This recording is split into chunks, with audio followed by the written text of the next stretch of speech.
Hey Trader Shane from GMT Futures and FX. I'm just going to take you through how to load up your chart for the Pivot Trader. And the first thing we're going to do is we're going to add in our indicators. So let's just add some indicators to our strategy. And the first one we're going to put on is obviously the pivots, because we need to see those tracking along. So we need to go to the Show Me option, and we're going to hit pivot high, pivot low. So we want to add those in. Now I'm going to set mine to 3. That's the default. So when you load them up, you've got the option, if you go into your inputs on the Pivot Trader, you can actually put in left strength, right strength, and that's the high, pivot high, and then obviously you can do the same for the low.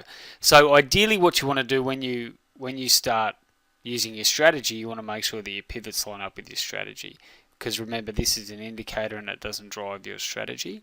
So we have our pivots on the chart, which is great. So the next thing we're going to do is we're going to add in our GMT Paintbar. So we'll go Insert, Analysis Technique.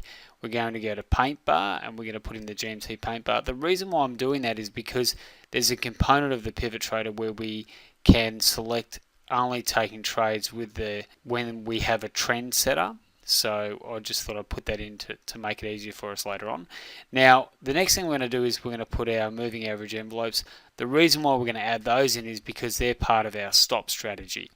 So let's put those in now, and we want the moving average envelopes. So we'll go here to moving average envelopes, add those in. Now I generally have these set a lot lower than what they are here. The length I usually have is as a default at 30, and I'll put the percentage above and below, typically at 0.018 on crude. Now you can play with these. Obviously, the lower the settings, the tighter the bands, percentage above and below. So and you can have a display setting there, but I usually keep it fairly simple. So that's my settings there. Now you may want to make those a little bit wider. We might do that just for the purpose here. So we might make those, say, at 30 and 30. Just increase those a fraction. That's a little bit better. You can play around with those in your own time anyway. So we have our initial setup here. Now the other thing we want to do is we want to add in the MACD. So the MACD is part of our profit taking option.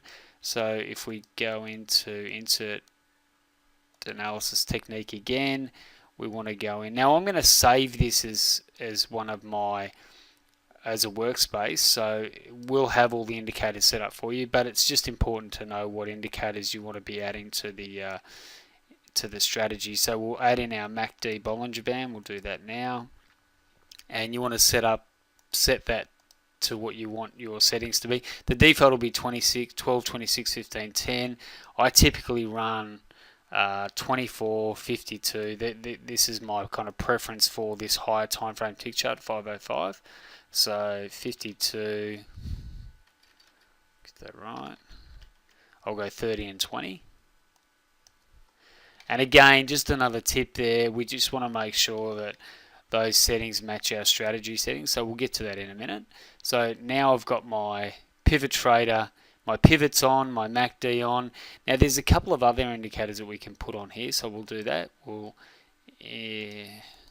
So we can add in our trend strength, so GMT's trend strength, let's add that in, and we can also add in our volatility indicator, VM indicator, so we'll do that. There's our VM indicator, and I'll just reduce the size of that a fraction down, and we'll add in our trend strength as well. So there's our trend strength. So we'll just add in the chop filter as well.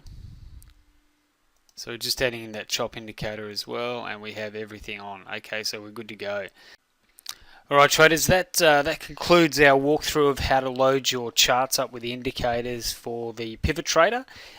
Just go through and have a look at the additional videos covering each of the indicators to set up your indicator as per your strategy. So we walk through each of the indicators and explain in more detail those indicators. And I would definitely suggest you go through and do the training on those. So thanks for your time. Have a fantastic day, and we'll catch you on the next update. Cheers.